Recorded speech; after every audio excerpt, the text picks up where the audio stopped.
Disclaimer, this is for entertainment purposes only! What we are about to observe is an extended, exclusive scene from a show that comedians Joe Rogan and Bryan Callen were previously on. They are sitting and waiting very quietly in the outdoors with fellow outdoorsman Doug Duren. I found this clip so riveting because what we are about to witness and deconstruct are several examples of extremely fluid, yet very abstract and rigid displays of power each man makes in an attempt to put himself above the other. Due to the nature of the clip, I am going to dissect each section first and then play each section through in its entirety so you can see all of the esoteric tactics being used in rapid fire live action. I think there's on that stick right next to your arm.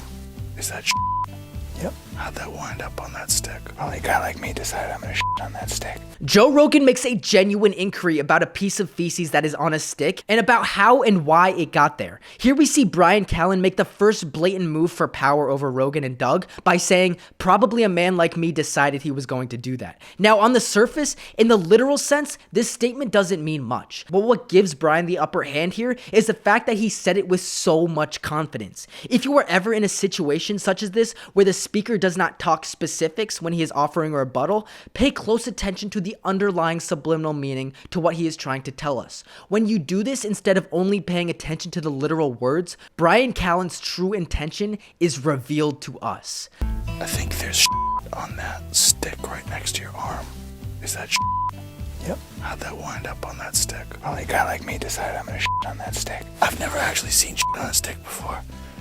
It's a common expression, but up until now I thought it was a myth. Joe Rogan ignores it, but pay close attention to Doug Duren. He noticed Bryan's attempt at climbing the ladder for power, and he is currently thinking of a way to put Bryan in his place. Stick. Only a guy like me decided I'm gonna on that stick. I've never actually seen on a stick before. It's a common expression, but up until now I thought it was a myth. It also might be something called black knot.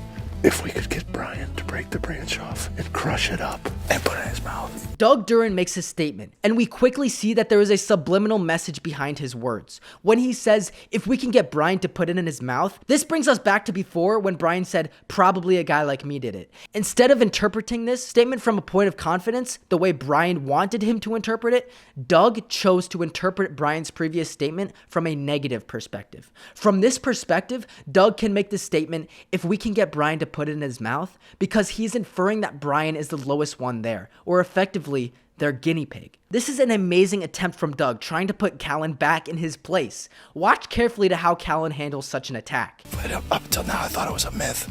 It also might be something called black knot. If we could get Bryan to break the branch off and crush it up and put it in his mouth. I'll do it for attention. Bryan Callen says, I'll do it for attention. With this one sentence, Bryan Callen asserted himself over Doug for multiple reasons. When he says this, he is effectively telling Doug, I see what you are doing, and I am going to play into your make-believe proposition to the point of absurdity. The reason that Bryan overwhelmingly won this is because in this moment, when he heard Doug's insult, he thought, what is he trying to say about me, and which part of me is he exactly insulting? Doug was trying to portray that Bryan would do anything to be in the friend group. So Bryan gives him what he wants, and he owns up to what Doug was trying to portray of him. But he does so in a manner of telling a joke, so we know that he is not being authentic. If you feel somebody is insulting you or taking unwanted friendly jabs at you, look for what they are insulting you about and then own up to it. But do so with confidence and charisma. Doing this quite literally renders your attacker harmless, and everyone in the group will take notice. A very clear example of this strategy is the last rap battle from the movie 8 Mile, where Eminem rapped about everything he could be insulted by, and his opposition was left speechless. This guy ain't no motherfucking MC. I know everything he's about to say against me. If we could get Bryan to break the branch off and crush it up and put it in his mouth. I'll do it for attention. Another confirmation that nailed the bolt in the coffin for Doug is how quick Bryan Callen came up with such a witty response, and also the laughter that erupted from arguably the most powerful person there, Joe Rogan. I'll do it for attention. I had a piece of in my backyard, so I take a picture of the and I send it to Vernella with my hand next to it as a reference. go, what kind of shit is that? Doug is going to have an extremely rough time getting out of this, and it may not even be possible. And we see him acknowledge his loss when the camera pans back toward him. And I send it to Vernella with my hand next to it as a reference. I go, what kind of shit is that? And he goes, it's raccoon or skunk. He was right. He knew by looking at the shit. I should have taken a shit in my yard and said, what kind of animal is that? He would have said, mountain lion. I would have said, no, talking monkey.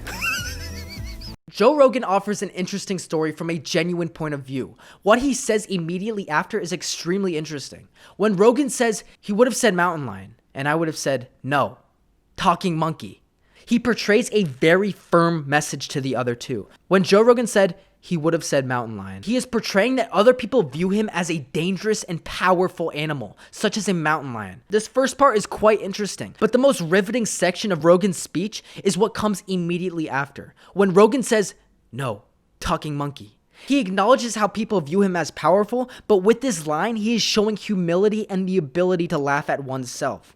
What also shows Joe's status between the three is the fact that Joe noticed how Bryan and Doug were throwing jabs at each other, but Rogan remained civil and genuine the entire time they were doing it. What blatantly shows that Joe is in the highest position is the fact that once he sees the jabs have stopped, he comes up with a story that allows him to make fun of himself, but at the same time, reaffirming his position within the group. Even in times where the stakes are not extremely high, whether it is fueled by hate or by love, there will always be a struggle for power within social groups. We have seen here today an excellent example by Bryan Callen at using your weaknesses to protect your status, and we saw a great example by Joe Rogan on how laughing at yourself can help reaffirm your hierarchy within the group. If you like this video, hit the like button and subscribe. I want you to subscribe. My name is Glitchet Routed. Thank you guys so much for watching.